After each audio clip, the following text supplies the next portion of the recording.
Goeiedag, ek nooi jou uit om te rus in die teenwoordigheid van ons Here. Kom ons lees die skrifgedeelte saam. Waarheen sou ek gaan om u gees te ontvlug? Waarheen sou ek vlug om aan u teenwoordigheid te ontkom? Klim ek op na die hemel, is u daar. Gaan lê ek in die doderyk, is u ook daar. Vlieg ek na die ooste of gaan woon ek in die verre weste, ook daar lei u hand my, hou u regterhand my vas. Ek sou die duisternis kon vra om my weg te steek, of die lig rondom my om 'n nag te verander. Maar vir u is selfs die duisternis nie donker nie, en die nag so lig soos dag. Duisternis so goed soos lig. Psalm 139, vers 7 tot 12. Daar is min hoofstukke in die Bybel wat so aangrypend praat oor God se nabyheid in ons lewe, soos hierdie Psalm. Dawid beskryf 'n deel van die lewe wat jy net verstaan as jy alself daar was. Die tipe donker tye wat jou so broos en self stikkend laat, dat jy nie God soek nie, maar dat jy eerder van hom wil vlug of wegkruip. Hierdie Psalm skryf van die ontdekking dat dit nie moontlik is nie.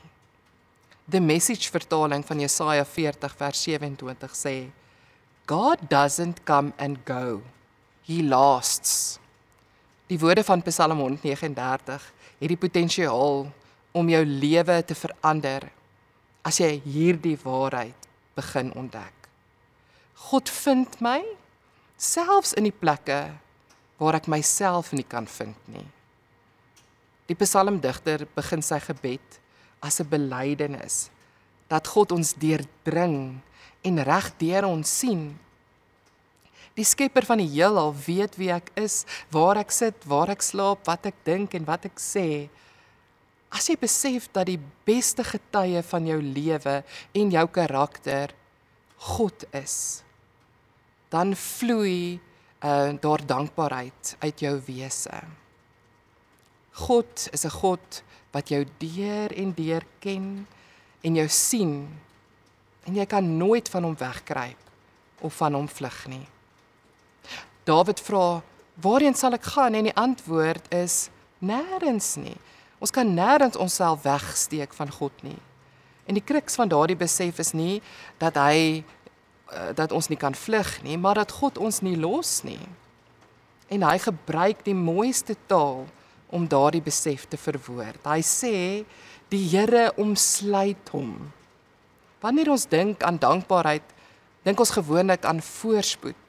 Maar die diepste dankbaarheid begin juis in 'n plek waar ek voel, ek is weggesteek van God. Want is juis daar wat ek soos Dawid kan ontdek, God het my nog altyd gesien en my nog altyd vasgehou.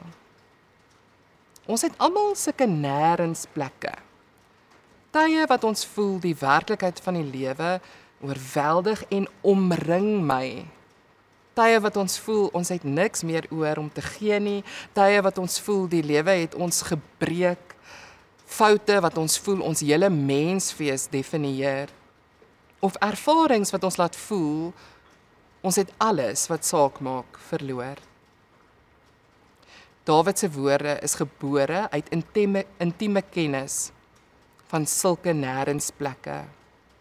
Maar in Dawid se nêrensplek vind hy, selfs die duisternis is nie donker vir die Here nie. Dankbaarheid wat meer as net goeie maniere is, wat 'n sielsontdekking is, begin wanneer 'n mens ontdek, ons donker plekke is nie vir God donker nie. So 'n dankie verander die manier waarop ek terugkyk op my eie storie. Ek sien nie net die trauma, die teleurstelling en die mislukkings nie. Ek sien ook raak dat God deur dit alles my omvou het, my omring het. Selfs al het ek dit nie toegeweet nie. Dalk kan ons hierdie oomblik saam neem om vir God dankie te sê. Vir 'n God wat my vind, nie waar ek moet wees nie, maar waar ek is, met al die realiteite van waar ek nou is. Of dit nou teleurstelling is, of vrees, maar selfs ook in my suksesse en my geluk. God wag nie vir die son om oor te kom en my lewe heeltemal te verhelder nie. Hy wag nie net vir die mooi oomblikke nie, hy is natuurlik ook daar. Maar dit is juis hierdie Psalm wat ons herinner, dat God kom in die nag, in die donker plekke, in die plek wanneer dit stil is en ander my dalk verlaat het. God kom na my toe in my verlorenheid, in my skuld en in my onsekerheid. So dalk kan ons in hierdie oomblik dankie sê, dat God naby is in my omstandighede. Nie as gevolg van my omstandighede nie, maar ten spyte van my omstandighede. Nie as gevolg van my emosies nie, maar ten spyte van my emosies. Nie as gevolg van my prestasies nie, maar ten spyte van my prestasies. Ek kan nooit van God wegvlug nie. Ek hoef nooit van God weg te vlug nie. Hy ontmoet my in die egte oomblikke van my lewe. Kom ons bid saam. Here, dankie dat dit wat ons het in ons lewe, ons vashou in ons lewe, dat niks daarvan te groot of te moeilik of te donker vir U is nie. Here, U ontmoet ons waar ons is en U bring U goedheid en liefde en omvou ons daarmee. Amen.